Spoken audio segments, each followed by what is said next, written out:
that the more I preach the word, the more I believe it. A friend of mine said this, and it was a statement that caught me, and I'm thinking about it.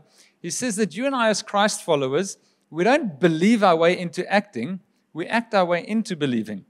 Many times if you think of worship, we'll say, no, when I understand it, then I'll do it. No. We do it, and as we do it, we begin to understand it more and more. And I found as I've had the joy of preaching God's word, the more I preach it, the more I believe the gospel. And it doesn't mean that I didn't believe it many years ago, but it just grows deeper and deeper and deeper. And so let's pray for ourselves this morning and open our hearts and be expectant this morning that something could shift in your heart and in your life this morning as we believe God is here with us and His word has a power to transform. Do you believe that?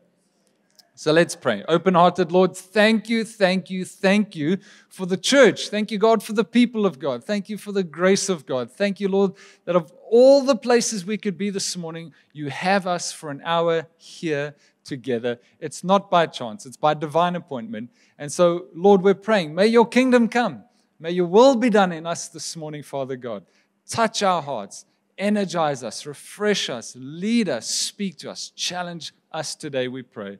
In the wonderful name of Jesus. And God's people said, Amen. So, who's ever been asked to hold something expensive and someone said, please hold this for me?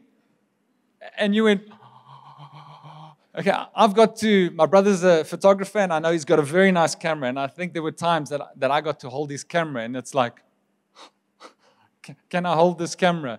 On 2 occasions, I've had the privilege of driving very fancy sports cars. Okay, it was a new model Ford Mustang, and it was the new Toyota Supra when it came out. And I remember I was shaking when I got to drive the car because I realized the value of the car. That I can't hold the car, I'm not that strong, but essentially it's in my care for a moment. And if I break, I pay. I was in a curio shop yesterday and I saw that sign there. It's got all these ostrich things and this, and they said, if you break, you pay. And so you realize that when someone asks you to hold something, there is accountability. It's not yours. You're not the owner. It belongs to somebody else. And last week and throughout Easter, we spoke about this, that our life is a gift. Do you believe your life is a gift? You sitting here now, whatever is going on in your life is still a gift. And I want to ask you then, what greater thing does God ask you to hold than your very life? Your life is a gift from God. And He says, can you hold this for me?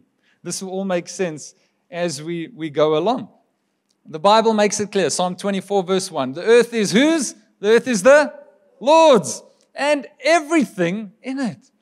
Everything in it. The world and all. Everything and all. Everything and all. And all who live in it. For He founded it on the seas and established it on the waters. So in God's story, church, you and I are empty-handed servants. We own nothing. And so we are His servants. We are managers. We are caretakers of what belongs to God. Everything and all is His. And so the biblical word for this is, maybe you know it, steward. Anyone's name Stuart? Yeah, this morning? No. Steward. You and I are stewards. And when you and I hear of stewardship, you go, oh, here we go. We're going to talk about money today.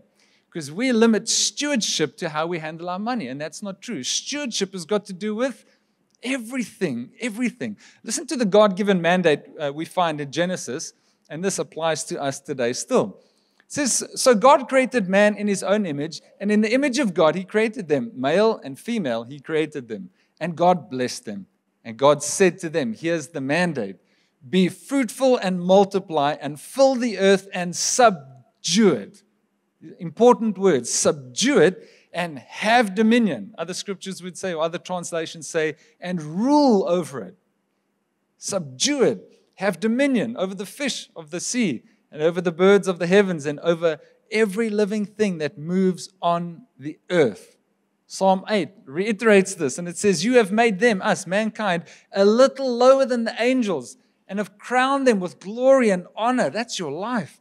You have made them, people, you and I, rulers over the works of your hands. Of everything God made, He said, now it's yours to rule over. Who's feeling the weight? I must carry what is God's. You made them rulers over the works of your hands. You put everything under their feet. Everything is under our feet. All flocks and herds and the animals of the wild, the birds in the sky and the fish in the sea, all that swim the paths of the seas. And here's the thing. God in His kindness invites us into His story. And He says, I want you to steward that which I have created. God invites us into His story. And so our role is to be stewards. And so here's a slogan that I want you to hold on to for the next few weeks, maybe 2 or 3 weeks, as we talk about this, that you and I must steward all things always and not some things sometimes. Think about that. You and I must steward all things, not just money. We must steward all things always and not some things sometimes. You're like, I'll be responsible sometimes, and then I'll just be responsible for the other. No. No, you and I must be good stewards of what is God's always. And here's the thing, just a reminder, we will be held accountable for that which God asks us to hold. You will account for your life. You will account for the gifts you have. You will account for, as parents, the children God has given you. All your possessions, they belong to God. God will hold you accountable for how you steward those things. And so that's some healthy pressure for us to feel this morning. And the question I would ask is, what would your life, what would my life look like if we exemplified stewardship? If we exemplified stewardship, if I were the best dad I could be, if I was the best husband I could be, if I was the best financial manager, whatever you can get, the list goes on and on. What if I exemplified stewardship? That I was always responsible and not just sometimes. What would my life look like? Listen, it would change and it would be better. You know, the concept of stewardship is most made clear in the parable of the talents. And so I'm sure you're familiar with it, but let's read it, Matthew 25. It says, "For it is just like a man about to go on a journey. He called his own servants," and this is Jesus talking about the kingdom, but we see an underlying principle. "For it is just like a man about to go on a journey. He called his own servants and entrusted his possessions to them." Now, these words are coming out of the mouth of Jesus. He understood principles. "To one he gave 5 talents. Now, a talent is not the ability to play guitar. Talent here is speaking about money. That's what Jesus is talking about. "To one he gave 5 talents, to another 2 talents, to another 1 talent, depending on each one's ability." So each of us in God's sight have a different capacity. So He says to Andrew, I can entrust you with 3 kids. To someone else, 50 years ago, I can entrust you with 12 kids. Eh? Who came from a family of 10 plus sitting here this morning? Eh? None. But God won't ask you to handle more than what He knows you can. I know what he or she can manage, and so that's what I'm going to give him. Then he went on, the boss, on a journey. Immediately, the man who had received 5 talents went. He put them to work and earned 5 more. In the same way, the man with 2 earned 2 more. But the man who had received 1 talent went off, dug a hole in the ground, and hid his master's money. After a long time, the master of those servants came and settled accounts with them." He's like, "All right, let's see now." The man who had received 5 talents approached, presented 5 more talents, and said, "Master, you gave me 5 talents. See, I've earned 5 more. His master said to him, look at the response, "Well done. Well done for what you held for me, good and faithful servant. You were faithful over few things. I will put you in charge of many things." Okay? Prove yourself in little, God will entrust you with more. "Share your master's joy," he says. "Welcome." The man with 2 talents also approached. He said, "Master, you gave me 2 talents. See, I earned 2 more talents." His master said to him, "Well done, good and faithful servant. You were faithful over a few things. I will put you in charge of many things. Come, share your master's joy." Here we go. The man who received 1 talent also approached and said, "Master, I know you. You're a harsh man, reaping where you have not sown and gathering where you haven't scattered seed. So I was afraid and went off and hid." Keyword, hid your talent in the ground. "See, you have what is yours." His master replied to him, "You evil, lazy servant. If you knew that I reap where I haven't sown and gather where I haven't scattered, then you should have deposited my money with the bankers, and I would have received my money back with interest when I returned. So, listen to the consequence. Take the talent from him and give it to the one who was most faithful, who has the 10 talents.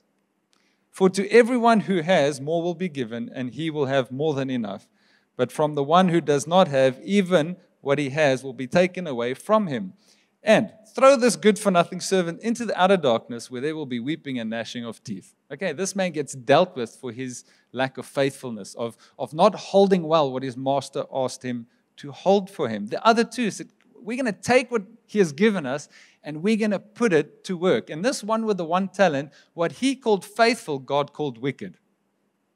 He's like, oh, but I'm faithful, I'm bringing the one back. God says, it's not good enough. I wanted you to actually make that two, to apply it. So whatever God asks us to hold, we've got to steward well and not waste it. And see, you see how this parable underscores God's heart on stewardship. So there are so many things that we can steward that the Bible teaches us. And I came up with 12. We're going to cover 3 this morning, call it a day. And I don't want you to miss out next week because we're going to cover some important ones. The first one, are you ready? The first thing God asks us to hold for him is the earth. He doesn't ask us to be tree huggers. Anyone? No one? Anyone? You are one. But we have to steward the earth. Earlier we read that God said that we must subdue the earth, that you and I have dominion, that we are the rulers over the work of his hands, and that he's put everything under our feet. And we hear about this stuff all the time, and we eventually just become numb to it. But there are issues, whether we know the details or not, of things like global warming because of fossil fuels, excessive deforestation, animals on the brink of extinction, fast food waste, pumping sewage into the 3 rivers, gas and smoke emissions, littering, etc., most fueled by consumerism, okay? How are we holding the earth that God says we are to rule? He created, how are we doing? Now, this I know, I can't change the world, but I can influence the world that I live in. So in my immediate environment, what is in my touch, I can do better with. I can't deal with what China's letting out the factories, okay? That's out of my hands. But I can be responsible with the part of the earth that God has given me. Globally, let me just share this with you. Maria and I have spoken a bit about this, and we've seen something. But when it comes to clothing waste alone, you know, quality of clothing today has gone down, and it's cheap and it's quick, but it doesn't dispose well. And here's the statistic. Globally, an estimated 92 million tons of textile waste is created each year. Many of us wear an item once, we go, done. And we just throw it wherever. And this stuff takes years to decompose. And so what if you and I were mindful about the clothes that we bought and how we wore them? Would that not be holding well what God has asked us to steward? Instead of just consuming, go, no, help me to be mindful. I know there's some extremists that will only buy cotton clothing and nothing with polyester. And we laugh at them, but aren't they trying to do better? Okay? Now, I'm not saying we must or mustn't, but just let's entertain this thought of stewardship. Who's guilty? Well, both government and citizens. That's true. I'm guilty of not caring for the earth, and government also is going to take some weight there. Hey? I often ask myself, would industrialization, would technology have shut off if Adam had never sinned? I don't know. Good question to ask. What if we lived in the garden and it just continued a relationship innocent in the garden and not all the stuff that we have to deal with today? This week, I drove past someone. Where was he? On a nearby road coming into the office. And he literally was in the morning, and you know these people, if you're one of them, I'll pray for you after service, but he took a sip of probably his energy drink, and then he just went on the floor. And Andrew happened to drive past him, and I'm hooting. I'm like, who's going to pick it up? Like, who's going to pick the can up? Like, littering kills me, hey? Who's with me? Come on. It's like, that's irresponsible. Put it in your bag. Crush it. Hold on to it. Find a public bin and put it in there. Why? Because it's your rubbish. Don't make it someone else's issue, hey? I get fumed up with littering, hey? But believers are caring people. We care about everything because that's the nature of God in us. We don't neglect anything. That's the heart of God, especially when it comes to stewardship. And we are supposed to be the ones who are spearheading environmental care.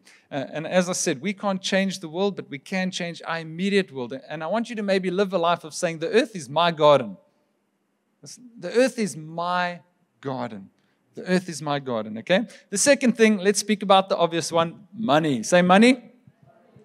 Money is cause to some of mankind's greatest and highest lows. Everyone in the room knows that this is true. You've been on the receiving end and enjoyed times of plenty and much, and you've felt what happened to your life then and its effects. And then you've been on the other side where you probably hit poverty or didn't have all that you wanted, and you felt its effects then. And money is always a real big issue for us. Jesus understood this. Jesus said that you and I can serve God or mammon. It fascinates me that Jesus said you'd serve God or the devil. He says, no, you'd serve God or mammon. Who is mammon? It's the love of possessions and money personified. Jesus knew what a big issue this is for us, that we would love our money. Money is innocent, hey? It's not the root of all evil. It's the root of all kinds of evil. Money is innocent, okay? Don't blame the money, blame the holder, because it's out of our hearts that we don't use money well. Jesus said, where your treasure is, there your heart will be also. So Jesus had much to say about this. We're going to revisit this in a few weeks' time. But look at these verses. Just a reminder, Haggai 2 verse 8, the Lord says, the silver is mine and the gold is mine, declares the Lord Almighty. Therefore, because all the silver is His and all the gold is His, what are we to do as stewards? We are to honor the Lord with our wealth. Proverbs 3 verse 9. That's good stewardship, is to show Him honor, to show Him great respect and esteem in how we handle whose money? Yeah, you worked for it, but it's still His. He's just entrusted you with 10 grand a month. He's entrusted you with 50 grand a month. It's all His, and it's all a test. How will you handle what I have given you? We give ourselves too much credit for the money we earn and the jobs we hold, but if it weren't for Him, the breath in our lungs, the ability to make that wealth and to study and to get the qualifications, so we go, oh, all money is stewardship. Not just the 10% I give to God and then I do 90 with whatever I want with the 90. No. It's all God's. And so financial stewardship is rooted in honor. And financial stewardship has got to do with the making of the money. Hey? We don't do illegal business. Amen? All of you? Amen? Just checking. No, that's not honorable. That's not good stewardship. We make clean money, not dirty money. It's in how we spend. It's in how we save. The principles of saving all throughout Scripture. Jesus said you should have put it in the bank and earned. What is Jesus saying? Invest your money and earn interest, people.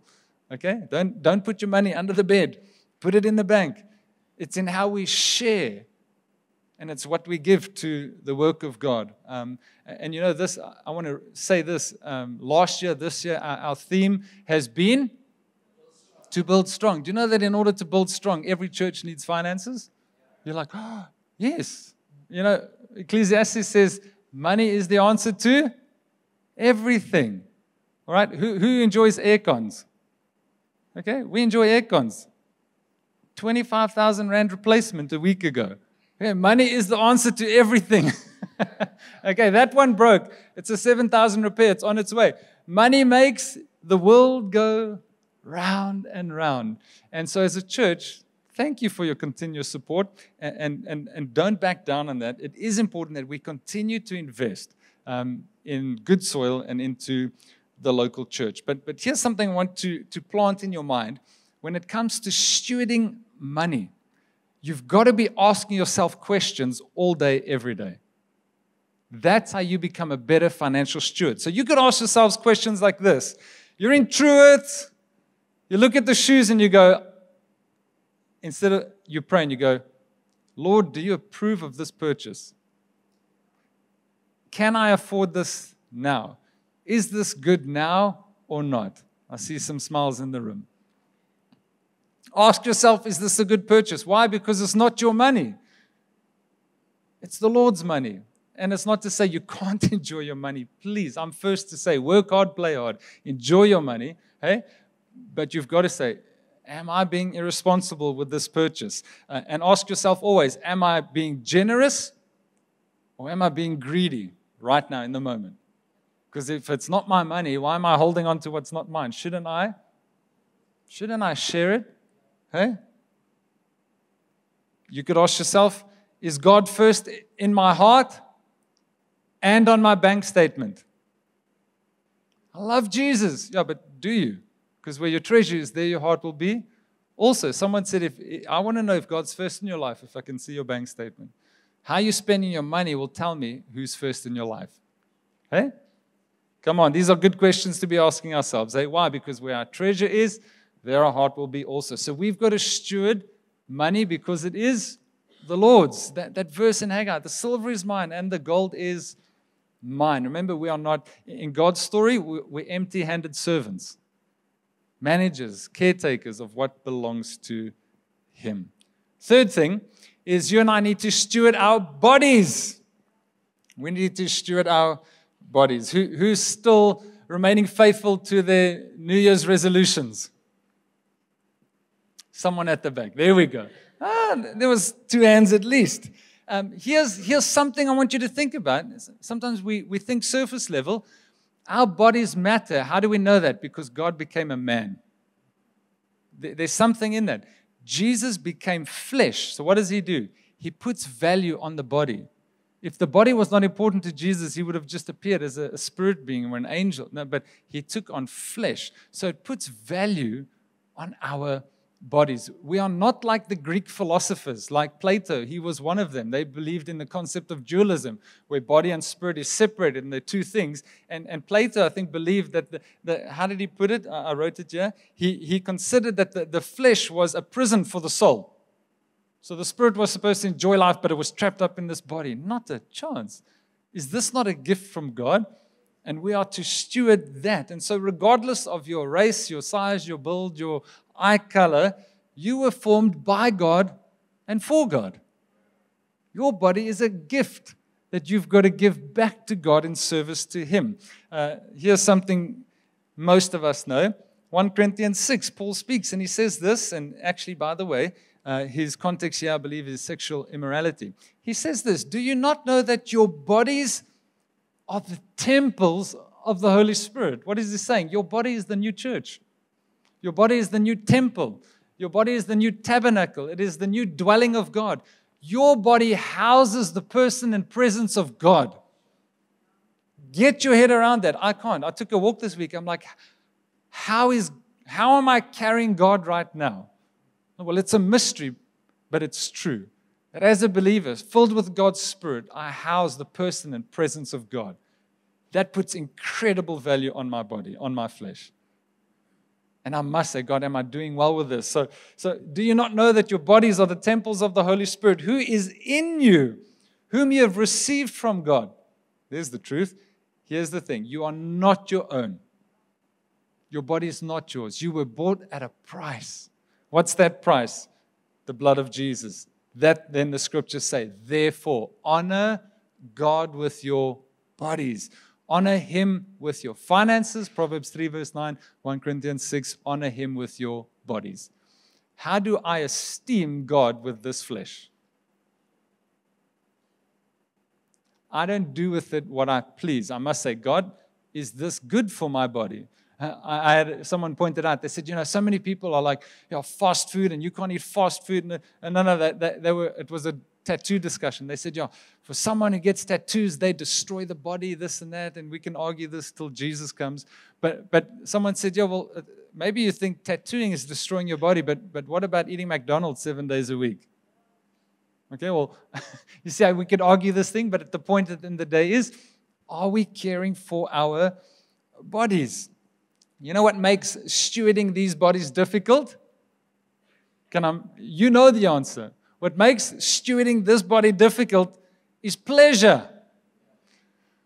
Who loves pleasure? It's a gift from God, but we have to manage it.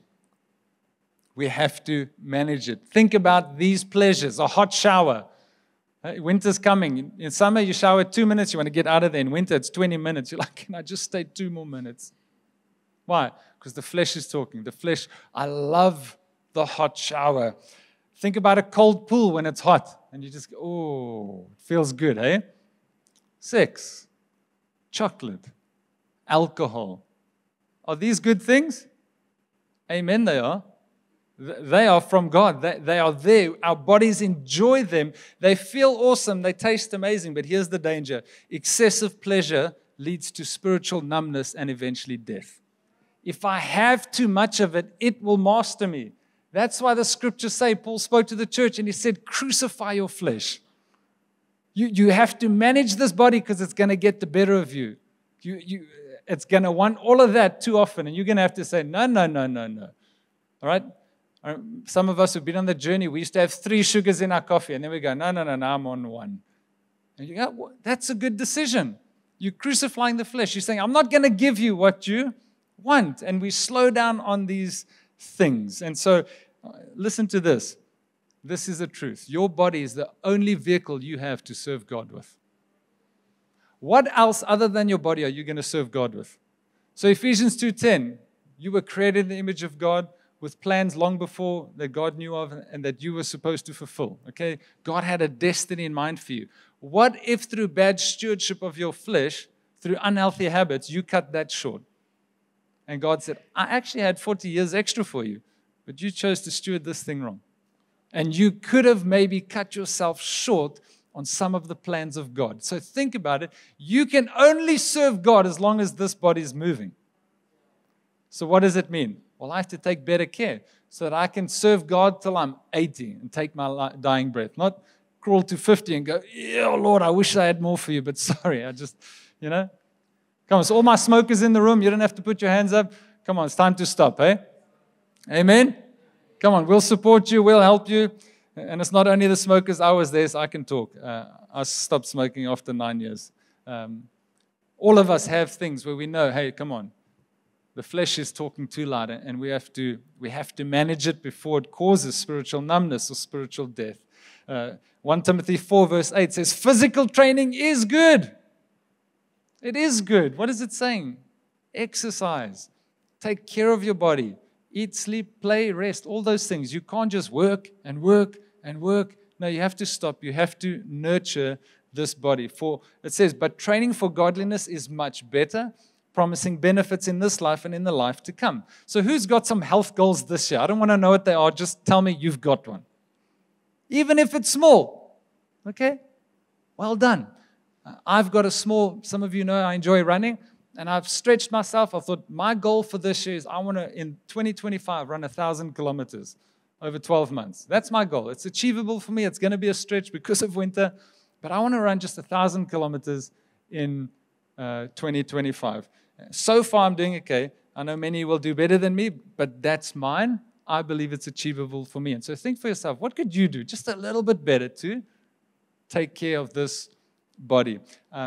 Something Maria initiated, I think it was an article you had read or something you had watched somewhere.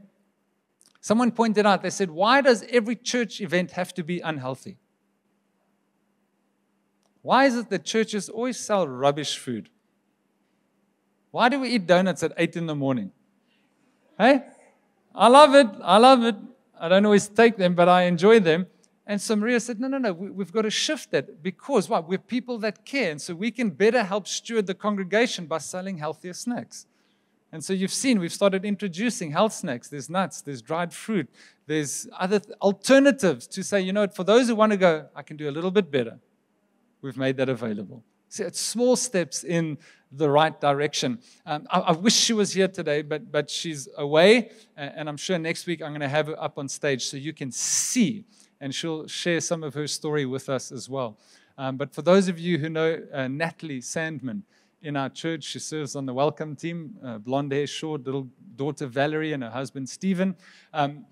When Natalie entered the church, Natalie was overweight. And she'll own this, she'll tell you, she'll show you pictures next week. In the last year and a half, Natalie has lost 56 kilograms. I weigh 62. Imagine. She lost 56 kilograms. She said that she went to see her dietitian last week, and her dietitian told her that she's lost 40% of her body. Do you know what's nice when you talk to Natalie? Her enthusiasm for life now. Why? Because she's realized, I think one of her motivating factors was she wants to just be healthy so that she can live. She realized she was spiraling out of control. She was not making good decisions, and then something shifted. And I believe it's the Spirit of God saying, no, I care for you, therefore you can care for yourself. Hey? Why? Because God places value on the body. Can you see that stewardship is not just the money, church? We've got to steward the earth. We've got to steward the money. We've got to steward our bodies. There's other things we're going to talk about. We've got to steward the gospel. Paul said to Timothy that we've got to correctly handle the word of God. That when you and I talk Bible, we better know what we're saying because we're stewarding it on behalf of God. There's other things we're going to talk about. There's 12 things. And so just 3 today, but we'll cover the next week. And so just to tease you a little bit. But as we consider stewardship, and we'll close in a moment, what becomes clear is rewards and blessings. Here's where you and I can be motivated. Work, you get incentive, right? Perform well, what do you get? You get a bonus. By the way, at Journey Church, no staff member gets a 13th check. They get a performance bonus. Perform well, well done. Okay, that's how it works around here. Discovery Health, you know, you've got to put your how many steps a day and do this. And if you do all these things, well, what do they do for you? They reward you. Where does this come from? Straight from God. God is a God of reward and blessing. And when stewardship is in conversation, this becomes so real. You saw it in the parable of the talents. The one was given 5, he made 10, hey? And then Jesus says, oh, someone just give him the extra one. Rewards. I think this freaks some people out, the reward system, because they think all earning in Christianity is wrong. No, you and I can't earn salvation, but we can earn rewards and blessings. Okay? Deuteronomy 28 says, blessings for obedience and curses for disobedience. It says this, if you fully obey the Lord your God and carefully follow all his commands I give you today, the Lord your God will set you high above all the nations of the earth. All these blessings will come on you and accompany you if you obey the Lord your God. Jump to verse 15. However, if you do not, talent of the one. If you do not obey the Lord your God and do not carefully follow all his commands and decrees I'm giving you today, all these curses will come on you and will overtake you. I had a friend that was on church staff with us years ago, and she had served many years in the church. She had served faithfully. And it came to her last day on staff, and she was moving on. We had a staff meeting, and in the meeting, I'm not sure what was gifted to her in and around the meeting, but in the meeting, she was handed a beautiful bouquet of flowers. I could be wrong, but I sensed that she sat there thinking, after all these years, is all I get flowers? Now, she could have got other things I don't know about from the leadership at the time, but she seemed a bit downcast, thinking, is this all I get? And I remember being led by the Spirit of God just to go encourage her with this truth. And I went to her and said, hey, listen, you know, not all our rewards are for this life. If you and I only look for the blessings and rewards in this life, we're not going to enjoy eternity that much. God will let us have some of them now, but most of them then in eternity. And so we've got to live with that perspective. We know that our labor in the Lord now is not in vain. Okay? And so there we will enjoy some rewards. Revelation 22, here again, Jesus speaks as we draw to a close. The worship team can join me. Jesus says this, look, I'm coming soon. My reward is with me. At the second coming of Christ, what does Jesus say? My reward is with me. What is he going to do? There's going to be a handing out. And each one will get what they deserve. There for you, well done. Well done. And that's the motivating words that you and I live for. Well done, good and faithful servant. Hey? What is this? It's stewardship. So when I see the Lord, and if I did well in stewarding the earth, Andrew, well done, my son. Thank you for stewarding the earth. When I see him and he sees me, he says, Andrew, you know, when it came to money, well done, good and faithful servant. You did well with what I gave you. And Andrew, with the body I gave you, well done, son. Well done, good and faithful servant. You did well with that tent, that body that I gave you. It's those words that we go, I can't wait to hear those words. I don't want to hear those words of, servant. Not well done, good and faithful servant. Servant. Sorry, but you didn't. Okay? So what do we need to remember? We must steward all things always, and not some things sometimes. It's an always. Every breath is, I've got to handle it well. This situation, I've got to steward it well. This shopping decision, I've got to steward well. Steward, steward, steward. So Jesus says to us, God says to us, please hold this for me. What? Your life. And everything in it. You and I will be held accountable. And so this is not meant to scare us. If you're scared, you're guilty. This should encourage us saying, wow, what a perspective on life. That my life is a gift. God has entrusted these things to me. And I'm in a position of rulership and having dominion and making good choices for the kingdom that can transform this earth and people's lives. And so what do we do? So Holy Spirit, help us, because to steward is difficult. We don't always have the know-how, the tools. Our bodies can work against us when it comes to pleasure, all these things. So we've got to juggle and we've got to juggle. But God would never ask us to do something that we cannot do. God asks us to be stewards of bodies, earth, finances, everything. Why? Because we can. Because we can. So are you like the 1? Are you like the 2? Or are you like the 5? Parable of the talents. Are you multiplying or are you hiding what God has given you? Let's pray. Lord, we love your word. Your word is life-giving, even when it is confrontational, even when it is challenging to us. Deep within, we see it, but that is good. That is right. That's what we want. That's what we need, Father God. And thank you for your Spirit that would talk to us today. Help us to see and to understand these truths so that we could leave today being an empowered church, being an empowered people who don't just hear the gospel but live it out, God. So Holy Spirit, help this word to sit in our hearts this morning, Father God. That we want to be a people shaped and transformed in the image of God. That we would be like Christ followers who live like and do what Christ did. We need your help. And come on, church, why don't you just ask God for help this morning? An area of weakness, an area of guilt where you just know, I'm not doing my best here. Please ask God for personal help in this moment and trust that He will help you. He doesn't want to leave you alone. He's a personal God who will strengthen, lead, guide, provide. He'll give you the hand up.